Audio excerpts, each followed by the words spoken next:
It's just a laid back vibe, baby. How we doing today? I'm good. We are well. A little tired from golfing, but looking forward to this conversation. This one is going to be a good one.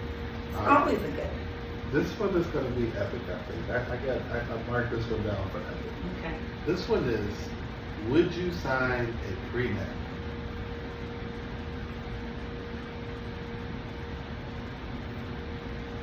I don't think that was what we decided on. I thought it was.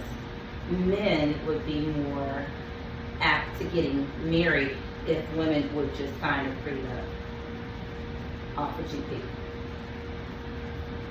Okay, we can talk about that. Is that okay with you? So just prenups in general. We're just talking about prenups, like yay or nay. Is that what we're doing? Kind of. Kind of. Yeah. Okay. Because men don't make decisions. So it could be a woman. It could be. Yeah. Asking for a prenup. So I mean, I got married so young, and we didn't have anything.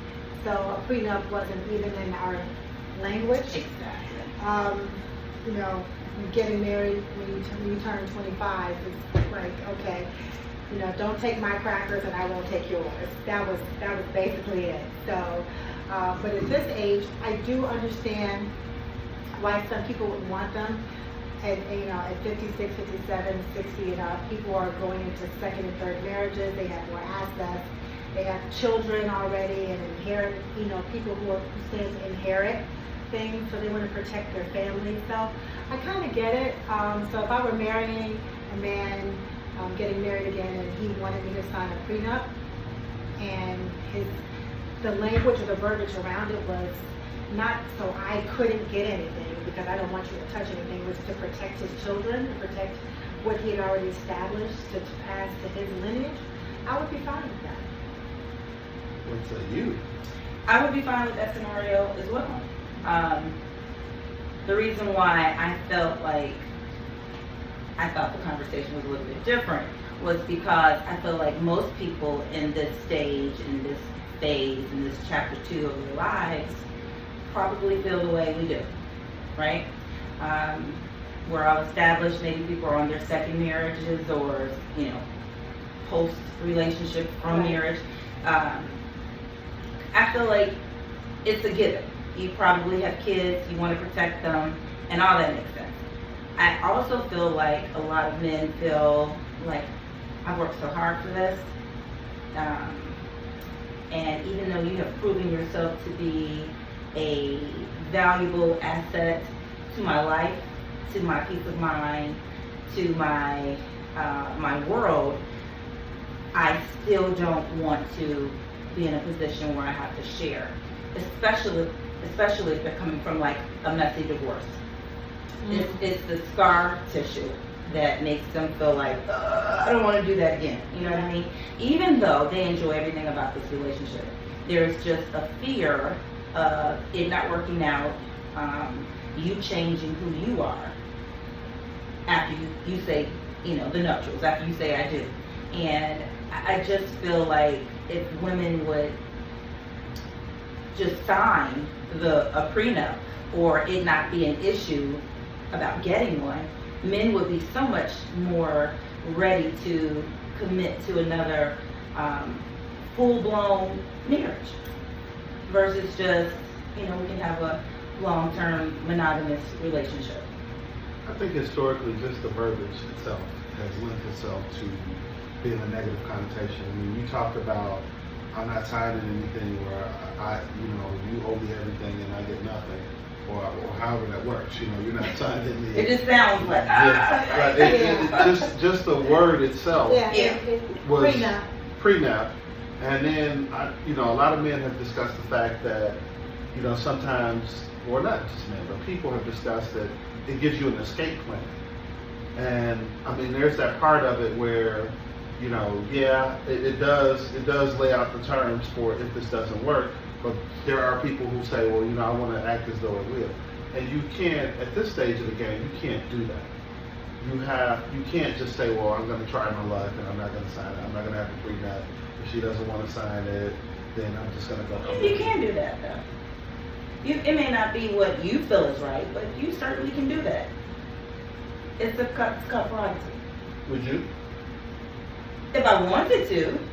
I mean, we're grown people. We're adults. I'm just chuckling. I hear what you're thinking. Come on, give it to You me. hear what I'm thinking. I'm chuckling because you guys keep saying, making it sound like it's the man who is wanting her to. Well, he asked me what about me. No, I know. Yeah. But yeah, so it could be the woman because women are CEOs and CFOs and making a whole lot of money, and sometimes they want the man to sign because they feel like, you know, wow, this ninja might try to take me for everything. I love him, but no sex is so good that I want to risk losing everything that I have worked so hard to get to for this man. Because some women have, they have gone through school, the top echelon schools, top tier schools, and they have made it to the pinnacles of their careers, and they have sacrificed their personal lives. Yeah. So here we have a woman who's done all of that, and now she's getting married for the first time in her 50s or maybe early 60s, and she just feels like, I need to protect myself. I get it. But here's the thing. No matter if it's the man or if it's the woman who is feeling like I need to protect my assets, if your partner that you want to marry, they are part of your life whether you want to make them part of your business or not. Most partners are very supportive in your business, whether they're part of the entity or not. They may have even proven themselves to be a valuable revenue generator in some capacity, or an income, provider, in some capacity. Whether it's just giving you advice during pillow talk, whatever it is, Supporting you. Supporting you.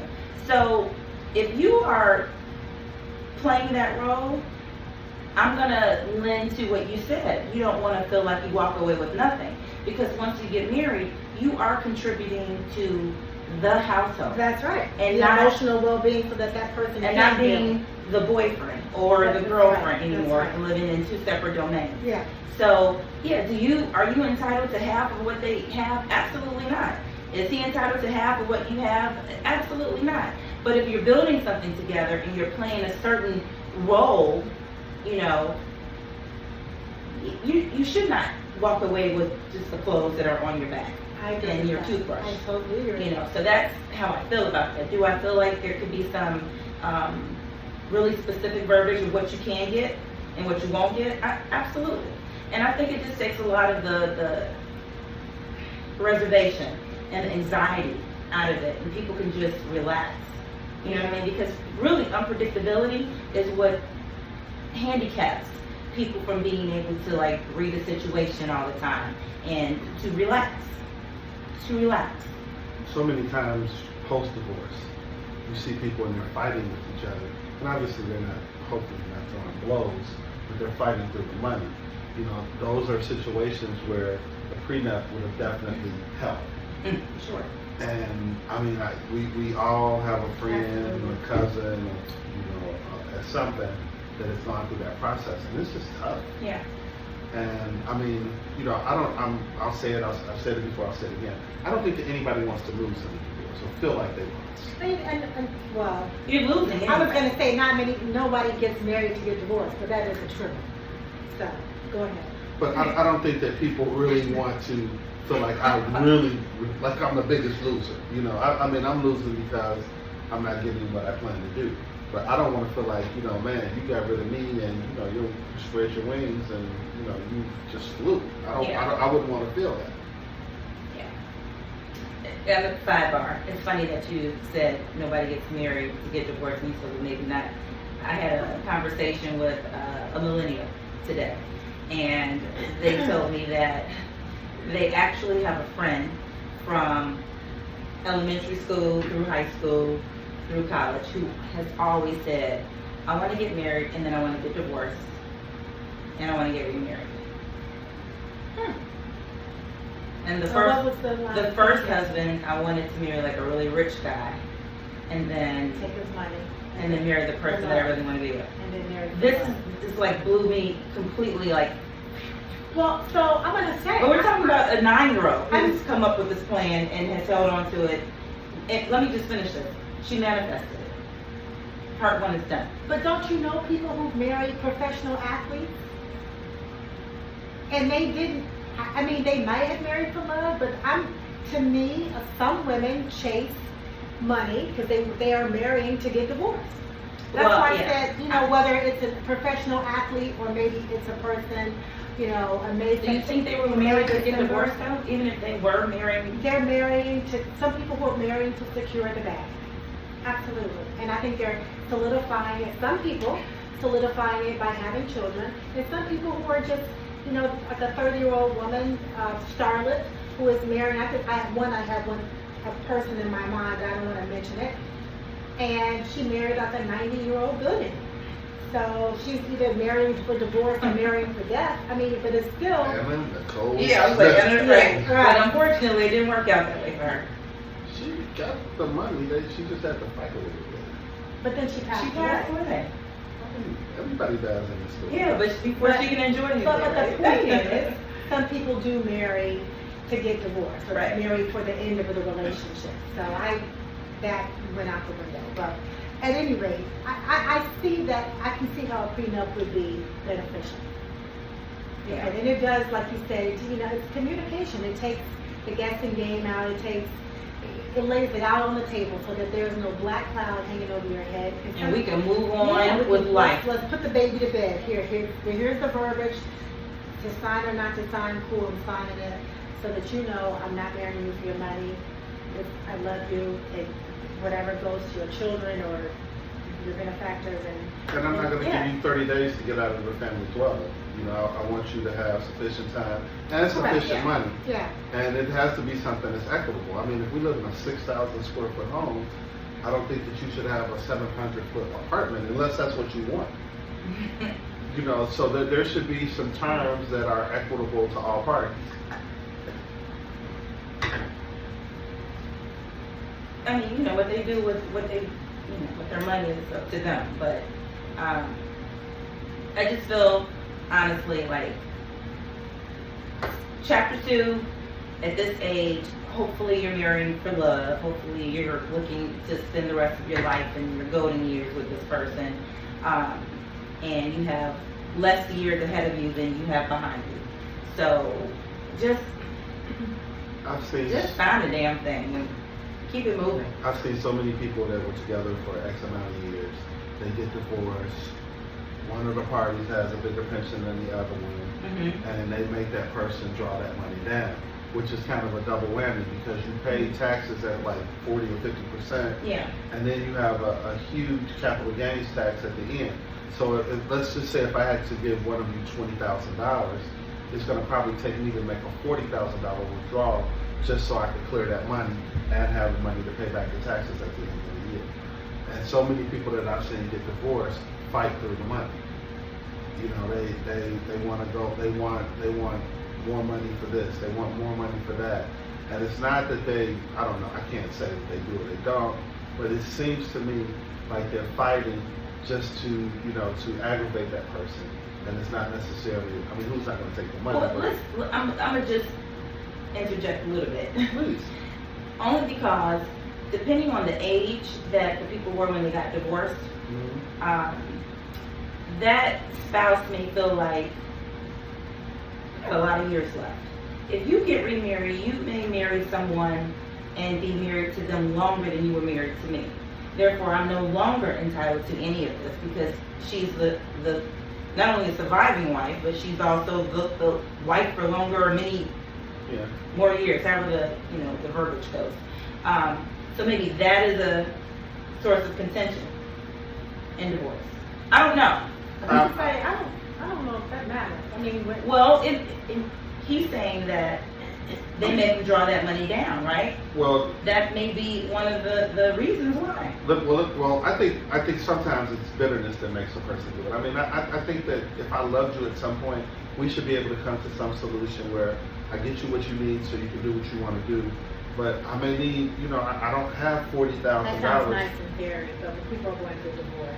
Right. What about if you married the lady who you were with and she was cheating on you with the person that was at every family function? Yeah, may have been a little bit of a different school. But I mean, I don't want to play the property game at any level. Like, I mean, if I dated you and I bought you stuff, I'm not asking for that stuff back. Well, of course, a lot of people ask for the ring stuff. Right. But I agree with you. I feel like it should be equitable. Yeah. And it should be civil. And my understanding of the law That's is the perfect that world, though. in terms of me being eligible for your pension, I'm only eligible for that occurred during the marriage. So if we were together, That's true. Right. if we were together for 10 years, then I'm only eligible for 10 years worth of your contributions. Mm-hmm. So, but still, to make you draw that down to give you $50,000, most people don't have that. Yeah. Well, I feel like we're probably all on the same page with this, pretty much. I think so. Yeah. Yeah. None of us are against. No. And we see the need for it. I see the value. It definitely has its place. Yeah. Yeah. And I think it's reflective of where we are in life. I don't know that 20-year-old Kim or 25-year-old Kim, 25-year-old Gary, or 25-year-old Janae might feel the same way. But having gone through and seen the things that we've seen, I think that at this point we can come to the conclusion that, yeah, I'm standing there. Lay it back, vibe, baby.